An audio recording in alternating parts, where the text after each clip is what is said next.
The 10 biggest business mistakes in history. We all make huge mistakes, like NASA, which has lost millions due to mistakes that could easily have been made by elementary school children.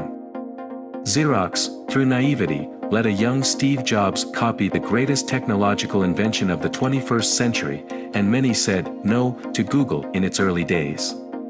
Here are business mistakes that cost millions or billions due to bad decisions that led to the bankruptcy of global corporations. These are cautionary tales, real-life examples of terrible decisions that others have made and their repercussions. Number 1. Kodak and its disdain for digital technology. Kodak, through one of its best employees, engineer Steve Sampson, invented the first digital camera. At Kodak they registered the patent for the first digital camera.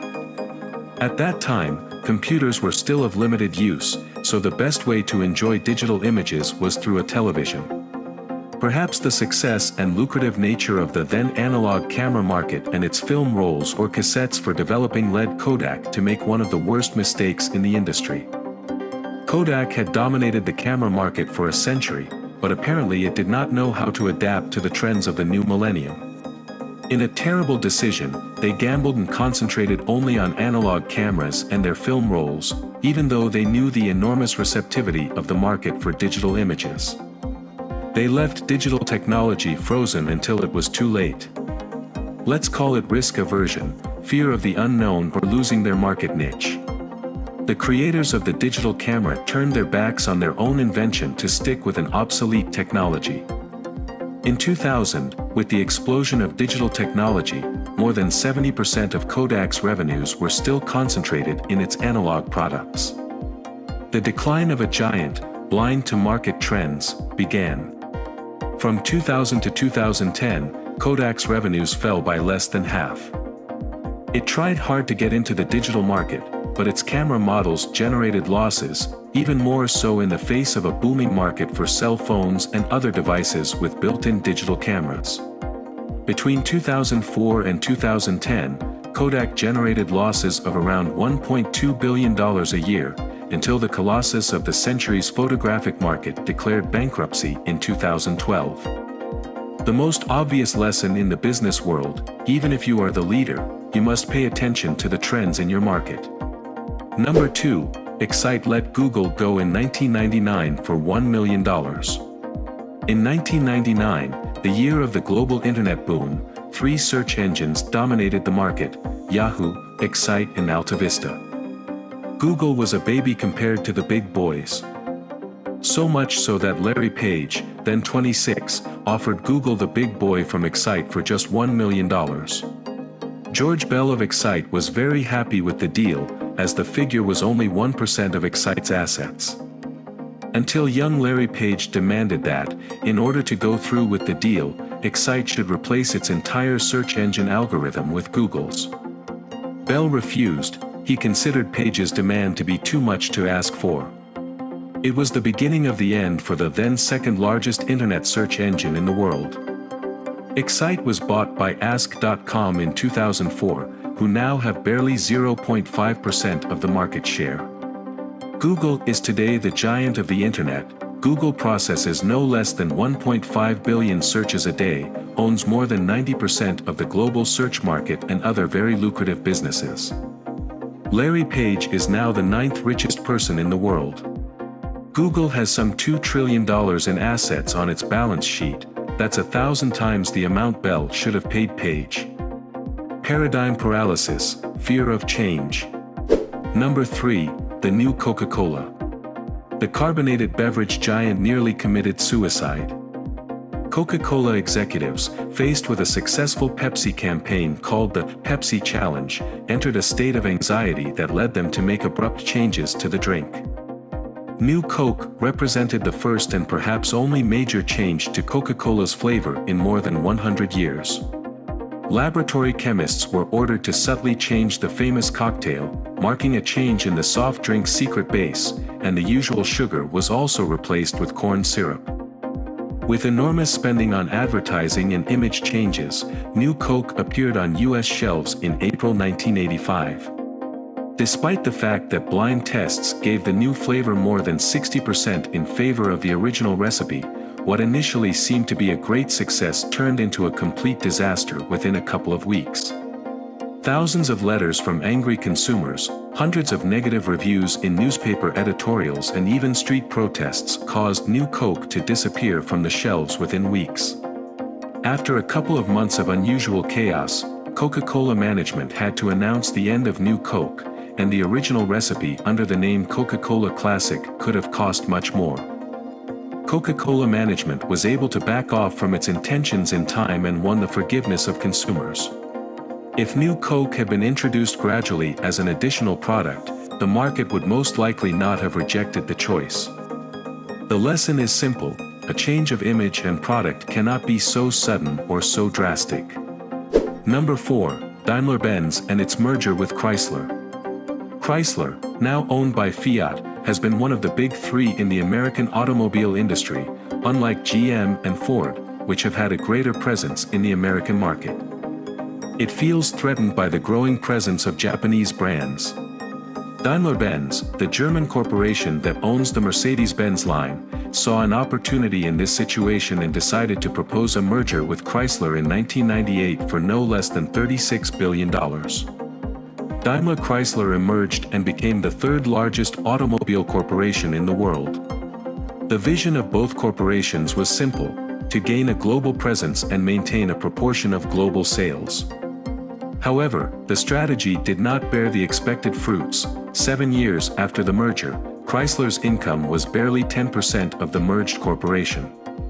By early 2007, Daimler-Benz had decided to split from Chrysler and sell 80% of its shares to a private equity group called Cerberus for just €7.4 billion. The merger and subsequent sale to Chrysler cost Daimler-Benz just over $10 billion, a hard blow that both companies were fortunately able to overcome. Number 5, Blockbuster was able to buy Netflix and offer it as one of its services. Everyone will remember or have heard of movies on old VHS cassettes. A title in theaters might cost around $20 in video cassette format.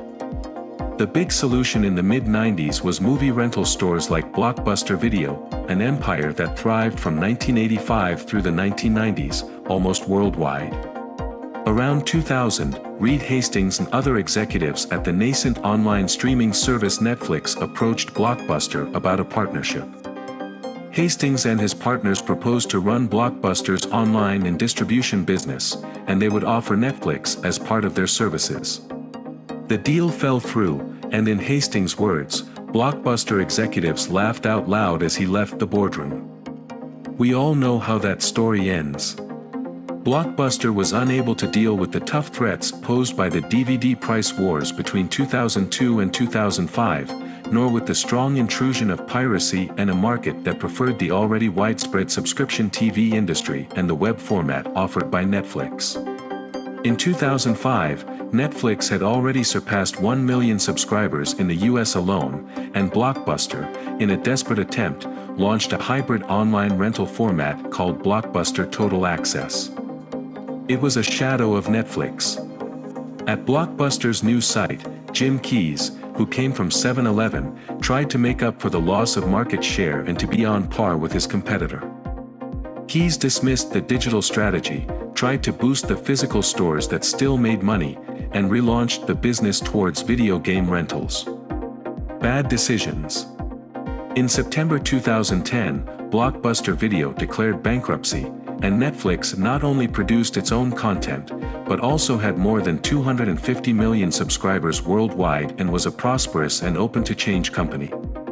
Number 6, Nokia and its disdain for the Android operating system. Nokia was one of the most renowned brands, even before the technological boom. During the first years of this century and until 2007, Nokia dominated 40% of the global mobile phone market share. Today, Nokia is just a very gloomy shadow of the star that rose to prominence a decade ago, and its downfall is most likely due to an event in the middle of the last decade, when Anssi Vanjoki, then vice president of Nokia, turned his back on the Android operating system because he considered that Nokia had excellent support in its own Symbian system. When Apple launched the iPhone in 2007, Nokia executives realized the great threat and tried two strategies. One, modernizing Symbian, and the other, creating a new operating system that they called MeeGo. Both teams work, unfortunately, without internal struggle, division, bureaucracy, and slowness, something that is paid dearly in the world of technology.